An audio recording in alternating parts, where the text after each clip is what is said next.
Assalamualaikum warahmatullahi wabarakatuh. Perkenalkan, nama saya Fekno Feliafi dari kelas 12 TJ2 nomor absen 3. Di kesempatan kali ini, saya akan menjelaskan sejarah perkembangan kamera dari masa ke masa. Apa yang akan dibahas? Yang pertama, sejarah kamera. Yang kedua, perkembangan kamera. Dan yang ketiga, dampak sampai saat ini. Sejarah kamera. Kamera merupakan alat yang berfungsi dan mampu untuk menangkap dan mengabadikan gambar atau image. Menurut sejarah, kamera pertama kalinya ditemukan pada sekitar tahun 1000 Masehi oleh ilmuwan muslim legendaris yang bernama Al-Haytham atau Al-Hazen. Pada zaman itu, kamera disebut dengan nama kamera obscura, yang berarti ruang gelap. Kamera ini dikembangkan dengan konsep lubang kecil di kotak gelap yang disendiri cahaya yang kemudian mampu menghasilkan gambar. Sebelum dipopulerkan oleh Al-Haytham atau Al-Hazen, pada zaman sebelum Masehi tercatat bahwa konsep ini telah ditemukan oleh seorang filsuf yang bernama Mozi pada zaman sebelum Masehi. Baru pada abad ke-11, Al-Haytham atau Al-Hazen menulis sebuah buku yang terkenal yang berjudul Kitab Al-Manazir mengenai optik, termasuk percobaannya meneruskan cahaya ke lubang kecil ke ruangan gelap. Perkembangan kamera.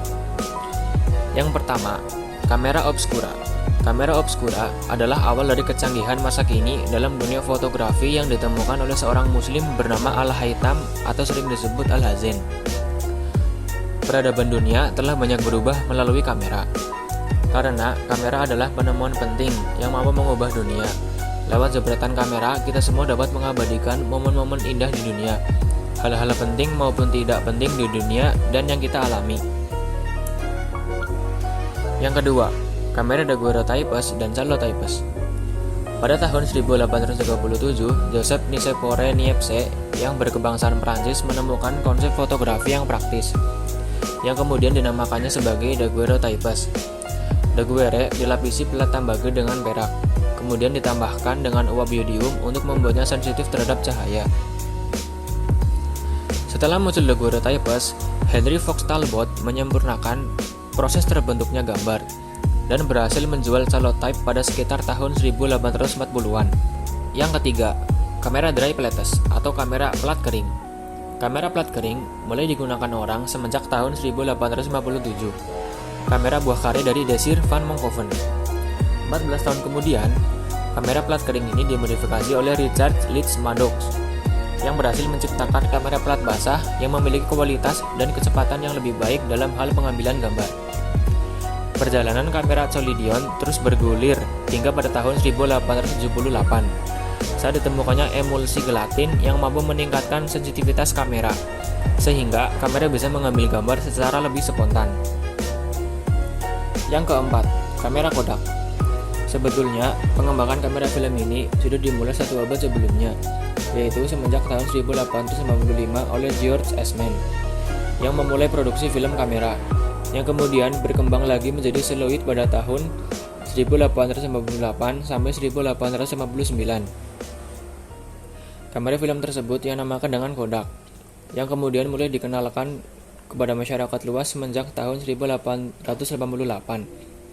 Berfungsi lebih canggih lagi dari sebelumnya, hanya terdiri dari satu buah lensa fokus dan satu shutter speed. Kemudian yang kelima, kamera kompak dan Canon. Sejarah kamera dilanjutkan dengan hadirnya kamera kompak yang diteliti oleh Oscar Barnack di Leeds. Barnack menggunakan film 35mm untuk membuat kamera yang dapat menghasilkan perbesaran gambar dengan kualitas sangat baik. Akhirnya, pada tahun 1913 terbentuklah prototipe Your Leica. Kamera 35mm yang kemudian pengembangannya tertunda karena adanya Perang Dunia Pertama. Setelah beberapa kali mengalami perkembangan fitur, kamera Your Leica mulai dijual secara luas pada tahun 1923. Semenjak itu, konsumen pengguna kamera merasa sangat puas dan menyambut baik inovasi kamera yang satu ini. Dari sinilah kemudian muncul perusahaan pembuat kamera saingan Your Leica, yaitu kamera Canon, yang perusahaannya berpusat di Jepang. Canon juga membuat kamera dengan film Cine 35mm yang kemudian bersaing ketat dengan Your Leica.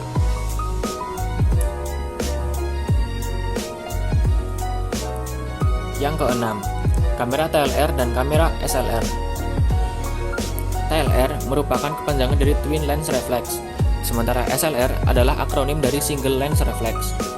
Kamera TLR mulai dibuat oleh Frank dan Hideki Rolleiflex pada tahun 1928.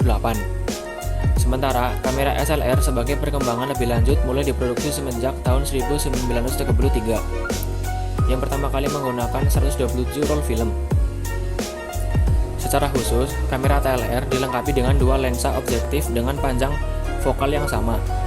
Satu lensa berguna untuk tujuan mengambil gambar, sementara lensa lainnya berguna untuk menangkap bayangan yang telah masuk ke lensa pertama. Sementara pada kamera SLR hanya terdapat satu buah lensa yang sudah dikombinasikan dengan sensor gambar digital. Yang ketujuh, kamera analog. Pada tahun 1991, saat dimulainya pembuatan kamera analog, yang teknik pengambilan gambarnya masih bisa menggunakan film celluloid atau glass atau film negatif. Yang pertama kali membuat kamera analog ini adalah Sony Mavica.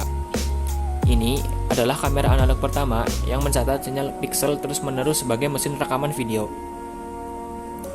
Kamera elektronik analog selanjutnya yang muncul di tahun 1996 bernama Canon RZ701. Canon pertama kali menjadi produsen kamera yang mampu memotret perlombaan di event olahraga akbar Olimpiade 1954 yang juga memiliki andil dalam mencetak foto Yomiuri Shimbun dalam surat kabar Jepang. Sekarang ini, aplikasi kamera analog banyak dipakai untuk kamera CCTV.